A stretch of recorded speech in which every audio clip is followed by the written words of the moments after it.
My family and fiancé excommunicated me after my sister sabotaged me.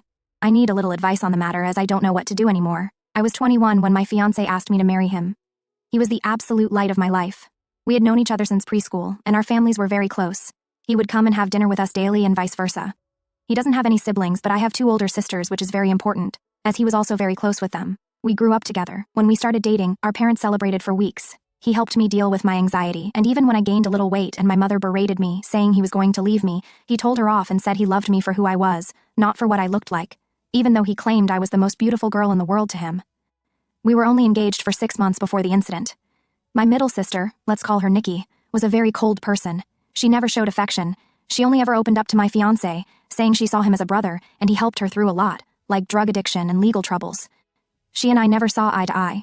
I loved her because she was my sister but didn't like her as a person. Out of the blue, she told me she wanted to take me clubbing, a first for us, and said she felt bad for being so distant. I agreed. Clubbing wasn't my thing, but after a few drinks I loosened up. Everything was fine until Nikki spotted a guy and said she wanted to climb him like a tree. She walked over to him and soon came back looking sour. I asked what was wrong. She said he didn't want her number but wanted mine instead. I told her he was a loser and that plenty of guys would love to be with her. She said she needed to use the restroom, then we'd leave. I waited for an hour. During that time I kept drinking cocktails. I started feeling dizzy and figured I'd head home.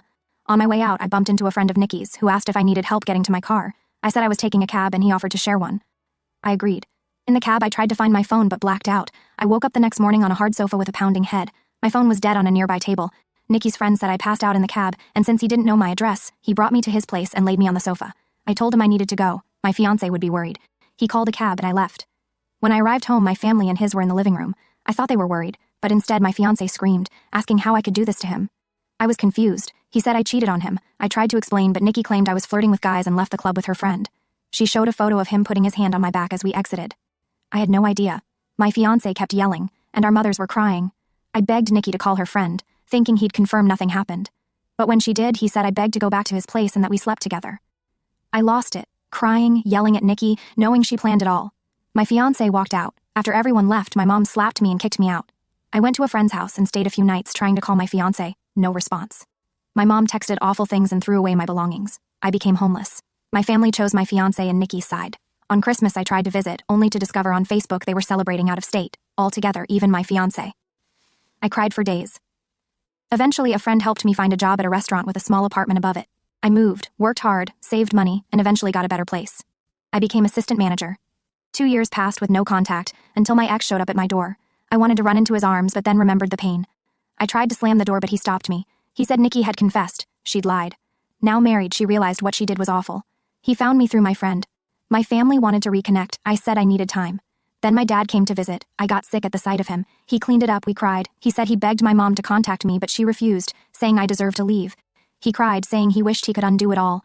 I told him how they always forgave Nikki but threw me away in a day. He didn't know my mom threw out my things. She lied. My stuff was still there. He said Nikki is dead to him. He blocked her and my mom. He pressured my ex to find me. I told him I'd reconcile only on my terms. I might never trust him again. He offered to help me move, get a better job, but I refused. My boss helped me when no one else did. I asked why Nikki did this. She said she thought my ex deserved better, that he made too many sacrifices. She loved him like a brother and wanted to end the engagement. That night she got her friend to help stage everything. The escort, the photo, the setup. She told my dad nothing happened.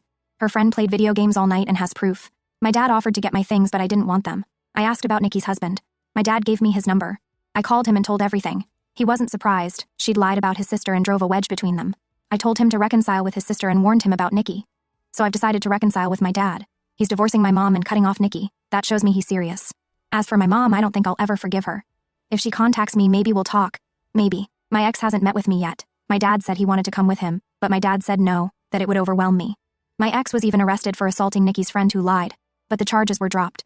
I'll update again when I speak to him. Thank you for listening.